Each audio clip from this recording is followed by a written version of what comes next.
Bueno, pues yo soy uno más, una persona más. O sea, lo que ocurre es que me he dedicado a la empresa y a la economía de pequeño y bueno, pues he desarrollado una actividad empresarial, bueno, quizá un poco destacada en el pueblo. ¿Cuál es esta actividad destacada? Cuéntanos un poco. Pues varía. Yo he tenido muchas actividades. Yo empecé, bueno, yo venía de una familia exportadora de pescado y de fruta y ahí sí que tuve yo muchísima experiencia. Y luego, pues cuando vine de la mili, pues empecé a trabajar de peón de albañil. Por las tardes, cuando acababa de la obra, me iba a tapizar sillones hasta las 11 o 12 de la noche. Y luego los sábados me iba a vender pescado a las plazas, por ahí, por la sierra y eso, por la plaza, por las calles. En fin, esos fueron mis comienzos. Ya luego empecé con el pescado, empecé a vender jureles aquí en Portugal, primero poco a poco, luego ya muchas cantidades, muchos camiones, trailers completos, estuvimos así casi un año y medio. Luego allí pasé a Italia porque exportaba mucho pescado de Portugal a Italia y los precios eran mucho mejores que los que había en España. Entonces, y además había en España mucho más pescado que en Portugal de esas variedades. Y me fui a Italia, contacté con varios importadores y empecé a exportar pescado a Italia. Estuve unos 4 años, 5 años, 6 años aproximadamente exportando pescado a Italia. Exportaba mucha cantidad, compraba muchas cajas de por spam para exportar y porque allí era obligatorio la caja de por spam y bueno, decidí montarme una fabriquita de por spam, de envases de por spam. Yo conocía mucho el sector del pescado porque venía de familiar, de tradición familiar, y la empresa se desarrolló mucho porque fue pionera en Andalucía y en España en ese tipo de envases para pescado. Ya la normativa comunitaria estaba cambiando mucho, estaba obligando a abandonar las cajas de madera, que era reutilizable y tenía una cantidad de microbios y de bacterias muy grande.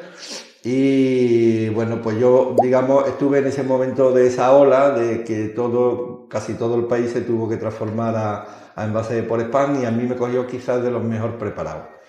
Y bueno, y ahí pudimos crecer mucho. Durante 30 años hemos estado creciendo ahí. ¿A qué edad empiezas tú a exportar pescado a Italia y cuál es el punto en el que dices, vale, pues ahora dejo de exportar ese pescado y voy a dedicarme a montar una fábrica y a vender yo Yo esos empecé a envases? vender pescado en Italia con 20 años, 19 años y medio, algo así. Me fui a Italia y empecé a vender pescado. Y mandaba mucho, tanto a Roma como a Génova, a Milán, Nápoles, toda esa zona le vendía mucho. Fletaba aviones completos también, porque había veces que no cabía la cantidad de pescado, no cabía en un avión, porque tiene que llevar maleta, tiene que llevar equipaje de los usuarios y no cabía, y tenía que fletar un avión completo y consumía muchísimos envases y eso fue todo con 21, 22, 23 años. Ya con 24, empezando 24, me puse a la fábrica. ¿Y por qué ese punto de decir, vale, voy a montar una fábrica? ¿Te fue muy complicado? No, yo desde pequeño siempre me ha gustado mucho la industria. A mí el perecedero, tanto la fruta como el pescado, será que lo viví de tradición familiar, que no me gustaba. Pero no me gustaba no por el trapicheo en sí, ¿no? La venta y la compra y todo eso. No me gustaba porque el producto perecedero es muy sacrificado. Quiere decir, no es lo mismo que tú tengas un producto que lo vendas siempre a 20 céntimos, por ejemplo, que tener producto que un día vale 10 céntimos, al día siguiente vale 30, al día siguiente vale 15, al otro siguiente vale 25 y tenía unas oscilaciones brutales, o sea que no te daba una estabilidad de ninguna manera. Se ganaba mucho dinero, porque yo gané mucho dinero con Italia, pero luego los barcos salían los sábados, salían los domingos, a cualquier hora, me llamaba a las 3 de la mañana, no era vida, de alguna manera, no da vida, no era vida. El tema del perecedero es muy complicado.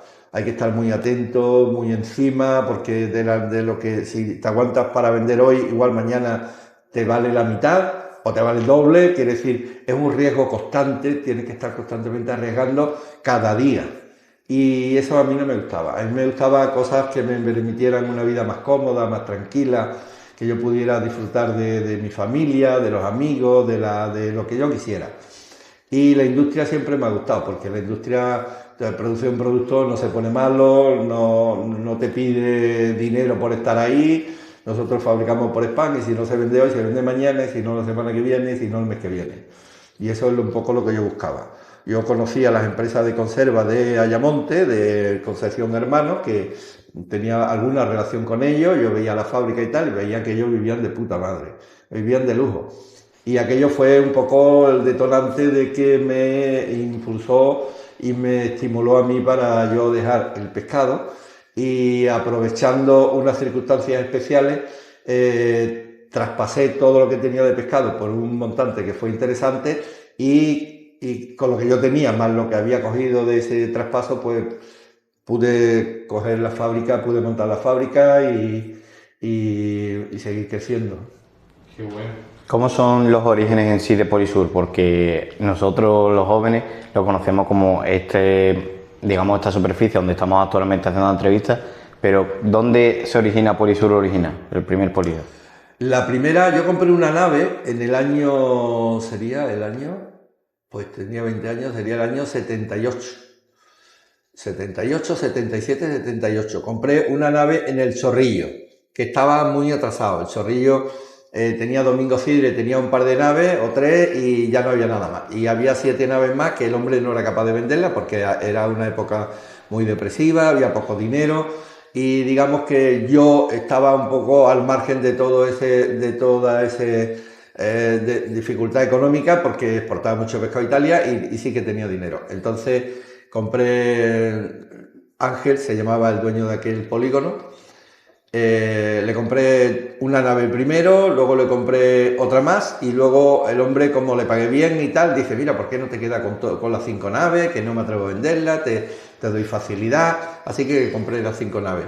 Y eran todas las naves que dan la primera fila de naves del Chorrillo, donde está Imprenta Real, donde está normalmente Imprenta Real, y es la que más... Ahí, esa nave era nuestra. Ahí montamos nosotros la primera fábrica. Eran 2 maquinitas con una caldera, un preexpansor y bueno, y éramos pues 6 o 7 personas. Y ahí monté la primera fabriquita. Y ya, bueno, esa fabriquita, como yo conocía a todos los exportadores, pues lo llamaba Manuel, Paco, tal, que tengo las cajas, mira, que te las vendo, que te las doy, en fin. Pudimos salir un poco para arriba y el pescado iba para abajo porque cada vez había menos pescado. El Porespán cada vez iba para arriba porque todo el pescado nacional se estaba metiendo ahí. Entonces me bajé de un ascensor, digamos, y me subí en otro. Estaba solo, pues tuve la posibilidad de casi monopolizar el mercado, porque hice mucha variedad de envases. Además yo tenía de esa tradición familiar. Aquí lo que había antes de que estuviera Polisur en el mercado eran 4 cajas de zapatos, o sea, las cajas de pescado eran cajas de zapatos, no eran siempre un modelo y ahí había que meter pulpo, choco, pijota, gamba, había que meterlo todo y eso era muy malo. Entonces yo empecé a diseñar envases para cada tipo de pescado. Y ahí sí que ya nos despegamos muchísimo, estuvimos creciendo bastante durante 30 años. Mientras tanto también compré el polígono, el Chorrillo, que me lo ofreció Ángel, una vez que le compré las 5 naves, me dice Ángel, dice, ¿por qué no te quedas con el polígono entero? Y yo digo, Ángel, el polígono entero es una barbaridad, yo tenía 24 años. Venga, te doy facilidad. Y me dio facilidad y se la compré.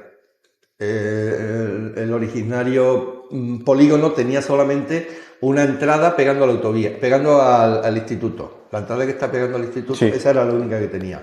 Lo otro era una zona hotelera. Y entonces yo decidí poner la otra entrada también, así cuadrar, digamos, el polígono para que pudiera una entrada y una salida.